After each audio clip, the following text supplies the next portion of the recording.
മുതലപ്പുഴയിൽ മത്സ്യബന്ധന വള്ളം മറിഞ്ഞ് 2 തൊഴിലാളികൾ മരിച്ചു. അഞ്ചുതെങ്ങ് സ്വദേശികളായ മൈക്കിൾ, ജോസഫ് എന്നിവരാണ് മരിച്ചത്.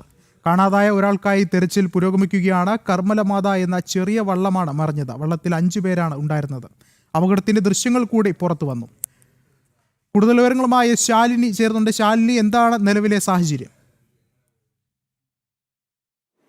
വിഷ്ണു, നിലവിലൊരു സന്തോഷ വാർത്ത എന്നുള്ളത് 3 പേർ രക്ഷപ്പെട്ടിട്ടുണ്ട് എന്നുള്ളതാണ്. 2 പേർ ഈ വള്ളം മറിഞ്ഞ് തൊട്ടു പിന്നാലെ തന്നെ രക്ഷപ്പെടുന്ന ഒരു സാഹചര്യം ഉണ്ടായിരുന്നു. ഒരാൾക്കായുള്ള തെരച്ചിൽ നടന്നുകൊണ്ടിരിക്കുകയായിരുന്നു. ഇയാളെ രക്ഷപ്പെടുത്തി എന്നുള്ളതാണ് ഇപ്പോൾ നമ്മൾക്ക് മുതലപ്പുഴയിൽ നിന്നും അറിയാൻ സാധിക്കുന്ന പ്രാഥമികമായിട്ടുള്ള വിവരം. 2 പേരാണ് ഈ അപകടത്തിൽ മരണപ്പെട്ടിട്ടുള്ളത്. കർമ്മലമാത എന്ന് പറയുന്ന ചെറിയ വള്ളമാണ് ഇന്ന് വൈകിട്ടോടുകൂടി അഴിമുഖത്ത് അപകടത്തിൽപ്പെട്ടത്. ശക്തമായ തിരയിൽപ്പെട്ട് വള്ളം പൂർണ്ണമായും തലകീഴായി മറിയുകയായിരുന്നു.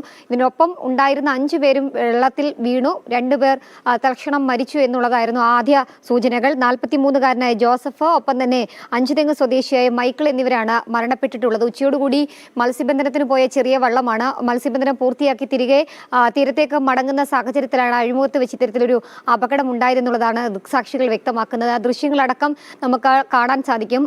അതിശക്തമായ തിരമാലയിൽ അഴിമുഖത്തേക്ക് കയറി ഒരു 50 മീറ്ററിനുള്ളിൽ വെച്ച് തന്നെ അപകടം ഉണ്ടാവുകയായിരുന്നു എന്നുള്ളതാണ് ദൃക്സാക്ഷികൾ വ്യക്തമാക്കുകയും ചെയ്യുന്നത്. അപകടത്തിൽ പൂർണ്ണമായും വള്ളം വെള്ളത്തിൽ കമിഴ്ന്നു വീഴുന്നൊരു സാഹചര്യമുണ്ട്. ഒരാൾ പോലും ഇല്ലാതെ 5 പേരും കടലിൽ വീഴുന്നൊരു സാഹചര്യം, അഴിമുഖത്ത് വെള്ളത്തിൽ വീഴുന്നൊരു സാഹചര്യം ഉണ്ടായിരുന്നു. 2 പേർ നീന്തി രക്ഷപ്പെട്ടു. കോസ്റ്റ് ഗാർഡും ഒപ്പം തന്നെ കോസ്റ്റൽ പോലീസും നടത്തിയ തെരച്ചിലാണ് കാണാതായ ഒരാളെ ഇപ്പോൾ കണ്ടെത്തിയിട്ടുള്ളത് എന്നുള്ളതാണ് സ്ഥിരീകരണം ഇപ്പോൾ വരികയും ചെയ്തത്. എന്തായാലും അപകടത്തിൽ ഒരു ആശ്വാസ വാർത്ത ഇപ്പോൾ വരുന്നു. അതേസമയം തന്നെ മുതലപ്പുഴ വീണ്ടും ഒരു മരണപ്പൊഴിയായി മാറുകയും ചെയ്തിട്ടുണ്ട്. വിഷ്ണു, ശാലിനി സൂചിപ്പിച്ചതുപോലെ മുതലപ്പൊഴി വീണ്ടും മരണപ്പൊഴിയാവുകയാണ്. നമുക്കറിയാം, മുൻപ് നടന്ന അപകടങ്ങളിൽ, മരണങ്ങളിൽ ശക്തമായ പ്രതിഷേധമാണ് മുതലപ്പൊഴിയിൽ കാണാൻ സാധിച്ചത്. ഒരുപക്ഷെ വീണ്ടും അത്തരത്തിലുള്ള അപകടങ്ങൾ തുടർച്ചയാവുകയാണ്. ഈ ദാരുണമായ സംഭവങ്ങൾ ആവർത്തിക്കുമ്പോൾ പ്രതിഷേധം ഇനിയും ശക്തിപ്പെടുമെന്നുള്ള ഒരു കാര്യം കൂടിയല്ലേ ഉള്ളത്?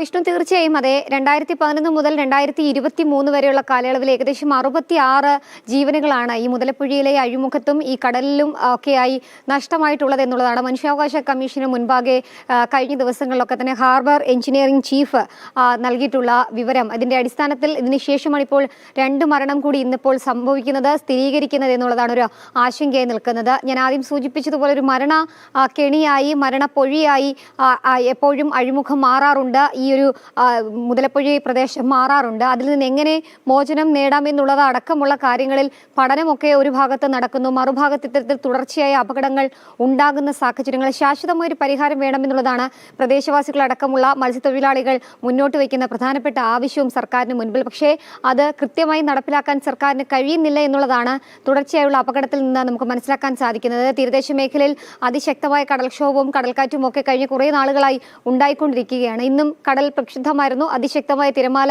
ഈ മേഖലകളിൽ ഉണ്ടായിരുന്നു. ഇതിന്റെയൊക്കെ ഭാഗമായിട്ടാണ് ഈ മത്സ്യബന്ധനം പൂർത്തീകരിച്ച് തിരികെ മടങ്ങുന്ന 2 പേരുടെ ജീവനുകൾ ഇപ്പോൾ നഷ്ടമായിട്ടുള്ളത്. എന്തായാലും വരും ദിവസങ്ങളിൽ ഈ വിഷയത്തിൽ ശക്തമായ പ്രതിഷേധം ഉണ്ടാകാനുള്ള സാധ്യതയുണ്ട്. കാരണം ജീവിക്കാൻ വേണ്ടിയിട്ടാണ്, ഒപ്പം തന്നെ അവരുടെ ദൈനംദിന ആവശ്യങ്ങൾക്ക് വേണ്ടിയിട്ടൊക്കെയാണ് അവർ ഈ മത്സ്യബന്ധനത്തിനായി അധികം ദൂരെ അല്ലാതെ കടലിൽ പോകുന്നത്. പക്ഷേ അവർക്ക് പോലും രക്ഷയില്ലാത്തൊരു സാഹചര്യം ഉണ്ടാകുന്നതിൽ സർക്കാരിനെതിരെ വലിയ രീതിയിലുള്ള അമർഷം പുകയാൻ സാധ്യതയുണ്ട്. പ്രതിഷേധം ശക്തമാകാനും സാധ്യതയുണ്ട്. എന്തായാലും ഒരു ആശ്വാസ വാർത്ത എന്നതിനപ്പുറം ഒരു ആശങ്കാജനകമായ സാഹചര്യം ഇപ്പോഴും മുതലപ്പുഴയിൽ നിൽക്കുന്നുണ്ട് എന്നുള്ളതാണ്. കാരണം ഇനിയും വള്ളങ്ങൾ പോയിട്ടുണ്ട്. അതിശക്തമായ കടൽക്കാറ്റും ഒപ്പം തന്നെ അതിശക്തമായ തിരമാലയും ഒക്കെ ഉണ്ട്. അപ്പോൾ ഇനിയും അപകടങ്ങൾ ഉണ്ടാകാനുള്ള സാധ്യതയും സാഹചര്യവും ഒക്കെ മത്സ്യത്തൊഴിലാളികൾ ചൂണ്ടിക്കാട്ടുന്നുമുണ്ട്. എന്തായാലും ഈ 2 മരണത്തിൽ വീണ്ടും അഴിമുഖത്തും ഒപ്പം തന്നെ മുതലപ്പുഴയിലും അതിശക്തമായ സമരങ്ങളും പ്രതിഷേധങ്ങളും മത്സ്യത്തൊഴിലാളികളുടെ നേതൃത്വത്തിൽ ഉണ്ടാകാനുള്ള സാധ്യതയാണ് കാണുന്നത്. വിഷ്ണു, ശരി.